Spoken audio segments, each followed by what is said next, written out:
Hello and welcome back to Vanijya educator. मैं Muskan Chaurasia. I hope आज आप सभी का एग्जाम बहुत अच्छा गया होगा। मैंने आपके साथ शेयर किए थे कुछ इंपॉर्टेंट टॉपिक अकाउंटेंसी के। होप सो उस टॉपिक के थ्रू आपको काफी हेल्प मिली होगी। नेक्स्ट एग्जाम है हमारा 28 मई को इकोनॉमिक्स का। उसकी क्या एग्जाम स्ट्रेटेजी होनी चाहिए हमारी, साथ ही साथ मैं शेयर करूंगी कुछ इंपॉर्टेंट टॉपिक, एग्जाम का पैटर्न क्या होगा, किस तरीके से हम प्रिपरेशन करें। ये सारी की सारी बातें हम आज के इस वीडियो में कवर करेंगे।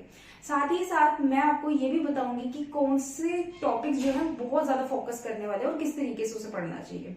तो बिना टाइम वेस्ट करे मैं सीधा चलती हूँ हमारे एग्जाम पैटर्न पे, यानी कि हमारे पास क्वेश्चन पेपर में कितने क्वेश्चंस आएंगे वो मैं आपको बताती हूँ। पहले सबसे पहले तो हमारे 2 मार्क्स के क्वेश्चंस होंगे 4, 3 मार्क्स के क्वेश्चंस होंगे हमारे पास 4 और 5 मार्क्स के क्वेश्चंस होंगे हमारे पास 4। तो अल्टीमेटली ये सारे के सारे जो क्वेश्चंस है 12 क्वेश्चंस होंगे और ये सारे के सारे मिलकर 40 मार्क्स को कवर करेंगे। तो सबसे पहले हम चलते हैं हमारे सिलेबस पे। सिलेबस हमारे पास क्या है? National income and related aggregates, determination of income and employment, current challenges facing Indian economy, development experience of India, a comparison with neighbour. तो यानी कि हमारे पास ये 4 यूनिट्स हैं। अब इन 4 यूनिट्स की मार्क्स वेटेज क्या है? नेशनल इनकम है हमारे 10 मार्क्स की, determination of income and employment है हमारा 12 मार्क्स का, करंट चैलेंजेस है हमारे 12 मार्क्स के, साथ ही साथ ये जो डेवलपमेंट एक्सपीरियंस है ये है हमारा 6 मार्क्स का टॉपिक। तो अल्टीमेटली ये सारे मिलकर 40 मार्क्स बना रहे हैं। नेशनल इनकम जो है 10 मार्क्स का। नेशनल इनकम में हमारा चैप्टर 1 यानी कि मैक्रो इकोनॉमिक्स के जो कंसेप्ट है, some basic concept of macro economics, first और सेकंड चैप्टर जो है वो भी है। फिर उसके बाद हमारा आता है national income and related aggregates और जो हमारा 4th चैप्टर है वो है नेशनल इनकम का। तो इसमें इंपॉर्टेंट क्या क्या चीजें हैं जो आपकी करने वाली है? सबसे पहले तो आपको कंसेप्ट अच्छे से क्लियर होना चाहिए मैक्रो इकोनॉमिक्स का, मैक्रो इकोनॉमिक्स और माइक्रो इकोनॉमिक्स का डिफरेंस प्लस मैक्रो इकोनॉमिक्स का स्कोप, ये आपको अच्छे से कवर होना चाहिए। टाइप्स ऑफ गुड्स, गुड्स के अलग अलग टाइप्स हैं। हर एक गुड्स का जो टाइप है वो आपको अच्छे से क्लियर होना चाहिए, जैसे कि कैपिटल गुड्स, इंटरमीडिएट गुड्स, हमारे जो फिनिश्ड गुड्स हैं वो कौन कौन से होते हैं, वो सारे के सारे जो टॉपिक्स हैं वो सारे आपको अच्छे से कवर होने चाहिए। एक कंसेप्ट आता है स्टॉक एंड फ्लो कंसेप्ट, ये बहुत इंपॉर्टेंट कंसेप्ट है, ये आपको अच्छे से कवर होना चाहिए। आई मस्ट से ये मोस्ट इंपॉर्टेंट टॉपिक है क्योंकि इससे आगे बहुत सारे क्वेश्चंस बनते हैं जो कि हमारे इनकम एंड एम्प्लॉयमेंट के जो यूनिट है इसमें बहुत सारे क्वेश्चंस आते हैं। आपको डायरेक्टली कोई भी क्वेश्चन पूछा नहीं जाएगा, क्वेश्चंस जो होगा वो केस बेस्ड क्वेश्चन होगा। अगर आपके कंसेप्ट अच्छे से कवर होंगे तभी आप केस बेस्ड क्वेश्चन को सोल्व कर पाओगे।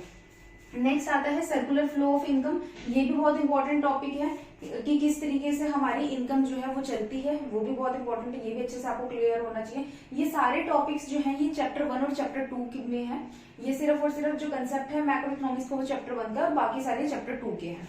नेक्स्ट आता है हमारा 3rd चैप्टर जो होगा हमारा national income and it's related aggregates, वो आपको अच्छे से कवर होना चाहिए, plus method of national income and it's concepts. ये बहुत इंपॉर्टेंट टॉपिक है, ये पूरा का पूरा अपने आप में 3rd और 4th चैप्टर को कवर कर रहा है। अल्टीमेटली मैं आपको कहूंगी कि ये चैप्टर जो है बहुत ज्यादा स्कोरिंग और बहुत ज्यादा इंपॉर्टेंट है। इस चैप्टर में से कुछ छोड़ने लायक नहीं, आपको हर चीज अच्छे से क्लियर होनी चाहिए तभी आप क्वेश्चन कर सकते हो। एक 5 मार्क्स का न्यूमेरिकल आपको पक्का पता है कि आएगा ही आएगा, जो कि होगा नेशनल इनकम में से। और नेशनल इनकम के जो कॉन्सेप्ट्स हैं जैसे कि रेसिडेंट ऑफ अ कंट्री और बहुत सारे अलग अलग कंसेप्ट्स हैं, वो सारे के सारे कंसेप्ट्स में से बहुत सारे क्वेश्चंस बनते हैं। तो ये तो हो गया हमारा 10 मार्क्स है, ये बहुत इंपॉर्टेंट है, छोड़ने लायक इसमें कुछ भी नहीं है। नेक्स्ट आता है determination of income and employment, most important chapter, ये भी बहुत इंपॉर्टेंट चैप्टर है, इसमें से भी कुछ भी छोड़ने लायक नहीं है। जैसे कि सबसे पहले एग्रीगेट डिमांड और एग्रीगेट सप्लाई क्या होती है और उसके related components, propensity to consume, propensity to save, ये क्या होता है, शॉर्ट रन इक्विलिब्रियम, मल्टीप्लायर का कंसेप्ट आपको अच्छे से क्लियर होना चाहिए, इन्वेस्टमेंट मल्टीप्लायर क्या होता है। और ये टॉपिक्स तो अल्टीमेट इंपॉर्टेंट है, इसमें से तो आपको ये क्वेश्चन मिल ही जाएगा। और इस चैप्टर में से अगर 5 मार्क्स में से कोई क्वेश्चन बन सकता है वो है inflationary gap, deflationary gap, measure to correct excess demand और डेफिशिएंट डिमांड, ये तो बहुत इंपॉर्टेंट है। इन दोनों मतलब कि मैक्रो इकोनॉमिक्स की मैंने हर एक टॉपिक के डिटेल लेक्चर बना रखे हैं, मैंने प्लेलिस्ट भी बनाई हुई है, मैक्रो इकोनॉमिक्स 2021 के नाम से है वो प्लेलिस्ट। अगर आपने कोई भी टॉपिक चेक करना हो वहां से चेक कर सकते हैं। साथ ही साथ मैं आपके साथ इम्पोर्टेंट टॉपिक्स की वीडियो और इजी तरीके से शेयर करूंगी। वो लेक्चर्स जो हैं वो शाम से मैं अपलोड करना शुरू कर दूंगी, आप चेक करना, आपको अच्छे से कवर हो जाएंगे। सारे के सारे कंसेप्ट को और इजी वे में मैं अब जो है अपलोड करूंगी। पिछले जो लेक्चर्स हैं वो थोड़े से लेंथी हैं, तो आप चेक कर सकते हैं। नेक्स्ट आता है हमारा current challenges facing Indian economy, जिसमें इंप्लॉयमेंट का एक चैप्टर है, इंफ्रास्ट्रक्चर का है, सस्टेनेबल डेवलपमेंट का है। ये चैप्टर्स आपको थोरोली आप रीड कर लो, अच्छे से रीड कर लो उसे।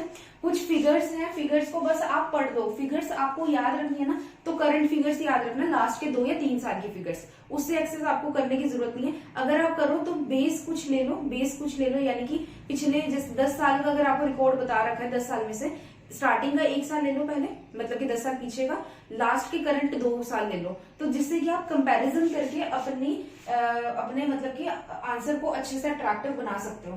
तो ये वाले जो टॉपिक है, ये टॉपिक बहुत स्कोरिंग है, 12 मार्क्स का है, कम नहीं है, बहुत इंपॉर्टेंट भी है और कंपैरेटिवली इजी भी बहुत है। तो इसको आप टेकन फॉर ग्रांट मत लेना कि ये वाले जो चैप्टर है ये बहुत इंपॉर्टेंट है। टफ ये भी नहीं है, मैं आपको ये नहीं कहूंगी कि ये टफ है, ये बहुत इजी है। आप लेक्चर्स देखना, आपको समझ में आएगा, कोई दिक्कत नहीं होगी। लेकिन ये वाले जो है ना स्कोरिंग है, ये कंफ्यूज करते हैं और इससे केस बेस्ड क्वेश्चन बहुत ज्यादा आते हैं। केस बेस्ड क्वेश्चंस जो होते हैं ना वो ज्यादातर इसी टॉपिक में से आते हैं। तो आप इसको अच्छे से पढ़ना, अच्छे से समझ के करना। इसमें बहुत ज्यादा क्रैम करने वाली चीजें नहीं है, सिर्फ समझने वाली चीजें हैं।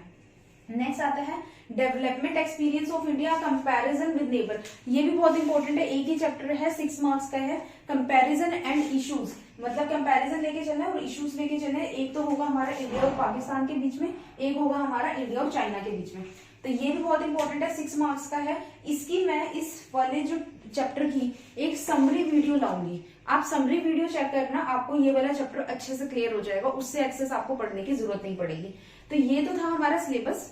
इसमें से आपको मैक्रो इकोनॉमिक्स के ईच एंड एवरी टॉपिक पे अच्छे से नोट्स मिल जाएंगे, इजी और बेटर वे में मिलेंगे। तो आप वो नोट्स जरूर चेक करना। नेशनल इनकम अगर अभी तक आपने बिल्कुल नहीं करी, आपको 0 से नेशनल इनकम नहीं आती, आपको पता है कि न्यूमेरिकल आएगा ही आएगा, मैं एक लेक्चर वीडियो लेके आऊंगी, वो सिर्फ और सिर्फ न्यूमेरिकल्स पे फोकस्ड होगा।